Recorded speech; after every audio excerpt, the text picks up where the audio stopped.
वित्त मंत्री निर्मला सीतारमण 1 फरवरी को देश का आगामी बजट पेश करने वाली है। इसी बीच चर्चा है कि केंद्र सरकार इस बजट में आम लोगों के लिए यानी मिडिल मैन के लिए एक बड़ी छूट का ऐलान कर सकती है।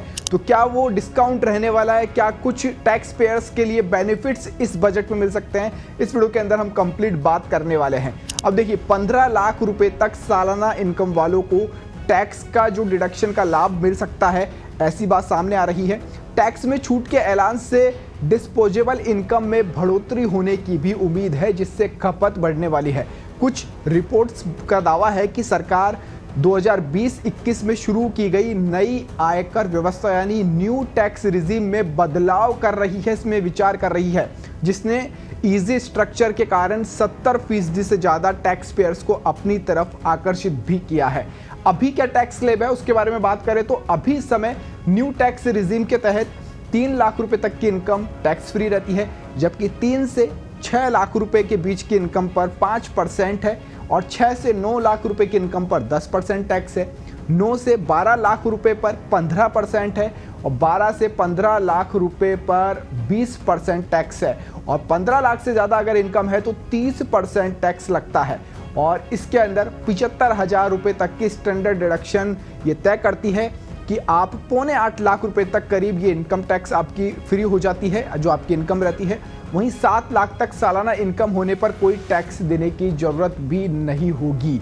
अब बात करते हैं कि टैक्स स्लैब में क्या कुछ बदलाव सरकार कर सकती है, क्योंकि ऐसी बात सामने आ रही है कि जो 12 से 20 लाख रुपए तक की इनकम है उसको एक स्लैब के अंदर सरकार ला सकती है। मूल छूट जो सीमा है वो 3 लाख रुपए से बढ़कर 4 लाख रुपए तक जा सकती है। साथ ही एक अन्य स्लैब में भी समायोजन किया जा सकता है, यानी कुछ न कुछ बदलाव देखने को मिल सकता है। एग्जाम्पल के लिए जैसे देखा जाए तो 5% स्लैब में 4 लाख रुपए से 7 लाख रुपए तक की इनकम शामिल हो सकती है, जिससे 14 लाख रुपए तक की इनकम वालों के लिए टैक्स व्यवस्था अधिक फायदेमंद हो जाएगी, ऐसी बातें सामने आ रही है। और बात करें कि सरकार छूट आपको देना क्यों चाहती है, क्योंकि क्यों चेंजेस होना चाहते हैं इसके अंदर। सूत्रों के अनुसार सरकार का जो फोकस है 13-14 लाख रुपए सालाना कमाने वाले व्यक्तियों पर बोझ को कम करना है, क्योंकि वो मिडिल क्लास मैन है। खासकर जो शहरी क्षेत्रों में रहते हैं जहां पर महंगाई ने खरीदारी को कम किया है।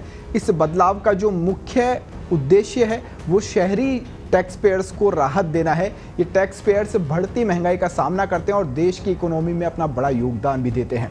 विशेषज्ञों का मानना है कि टैक्स स्लैब में 1 लाख रुपए की सीमा बढ़ाकर संशोधन करने से टैक्स का बोझ काफ़ी हद तक कम हो सकता है, जिससे अधिक खर्च को और ज़्यादा बढ़ावा मिलेगा और सरकार के पास में टैक्स का जो अमाउंट है वो भी ज़्यादा आ सकता है अगर इस तरह से योजना बनाने के ऊपर काम किया गया है। तो अब देखना होगा क्या कुछ बदलाव होता है, 1 फरवरी को पता चल जाएगा।